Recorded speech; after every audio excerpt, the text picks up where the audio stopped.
How to transfer assets from Bitget Exchange to Bitget Wallet. Now, first of all, make sure you are log into your Bitget account exchange and make sure you have the Bitget Wallet extension on your browser and you are signing to your account. Now, after that, we need here the first to use Bitget Exchange. Now go and the icon wallet. Now go and click on Asset Overview. Now, after that, click on Spot to be able to send the assets. Now, from here, click on Withdraw. And now click on withdrawal. Now here select the asset that you want to send, for example the USDT.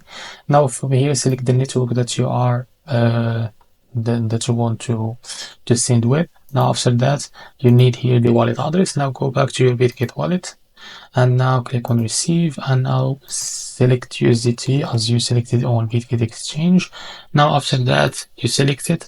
Now copy the address and paste it here and now click on next.